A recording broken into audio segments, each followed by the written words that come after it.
नमस्कार दर्शक बंधु राजलक्ष्मी मोटिवेशन लाइफ को आपण मानक बहुत सारा स्वागत। मुझे आपण मानक नहीं आसी आपण मैंने निज निजर चक्षु रक्षा किपरि करेंगे जहाँकि घर वैद बही संगृहित। आसतु शेष विषय जानिबा। प्रथमे पेय पदार्थ क्षीर पानी तोराणी इत्यादि पीवा बेले आखि बंद करी पीब। केवल यही सहज उपाय आखि को अनेक रोग आक्रमण करिपरिब नाही।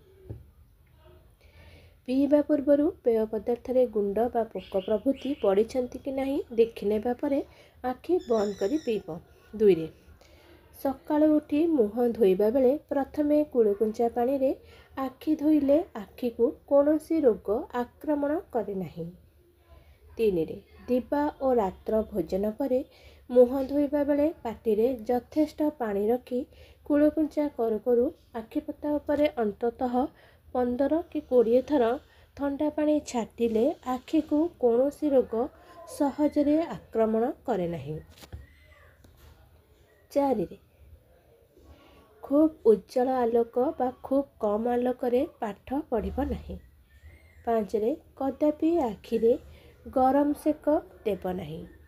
6 प्रतिदिन आखिरे कज्जल लगाइब। 7 मोटर बा रेलगाड़ी रे पढ़िब नहीं। आपण मैंने जदि मो चैनल नुआ आसथिबे प्लीज चैनल को लाइक करेंगे, शेयर करेंगे, सब्सक्राइब करने को आदौ भूलें। पाखे थिबा बेल आइकन को प्रेस करेंगे जहाँद्वारा मो वीडियोर प्रथम नोटिफिकेशन आपण मैंने पाइपर। आपण मानक जदि वीडियोटी पसंद आसए लाइक टे करने को आदौ भूलें।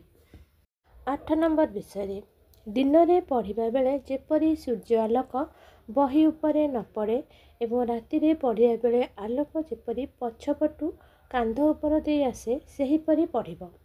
सामने आलोक रखी पढ़िले आलुअरे कागज परदा दे पढ़िब। 9 आखिर पता उपरे दृष्टिशक्तिर बहुत संपर्क अच्छी। आखिर पता सबुबले तलमुहा रहिबा उचित अर्थात चक्षु अर्धमलित रहिब। जदि उपरकू देखिबाकू हुए ताहले आखिर उपर पता उपरकू न टेकी चिबुक को उपरकू टेकिब। 10 एक लय आखिपता न पकाई पढ़िले दृष्टिशक्ति ह्रास हुए।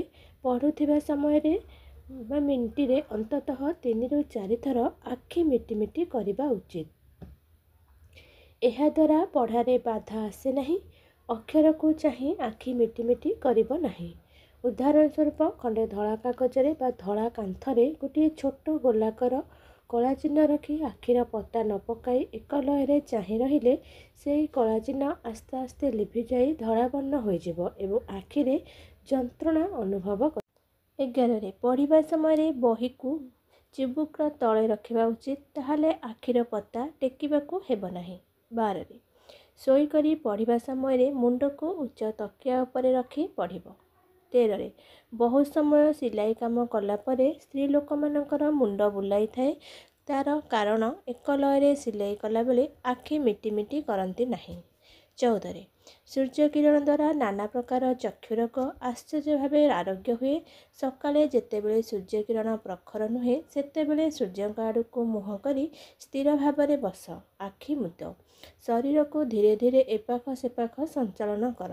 एहीपरि 10 मिनिट ठारू 20 मिनिट पर्यंत कर। सूर्य किरण रे जेतेबेले देह को कष्ट हेब सेतेबेले बंद कर। तापरे छाई को आसी ठंडा पानी रे आखि धुओ। एहा द्वारा आखिर शक्ति बढ़े एवं स्नायु सबु सतेज रुहे। आशा करुँचे आज वीडियोटी आपण मानक निश्चय पसंद आसुथिबे। आपण माने मो वीडियोटी देखुथिबारु आपण मानक अशेष अशेष धन्यवाद। पुणी देखा नेक्स्ट वीडियो रे। रहिली जय जगन्नाथ।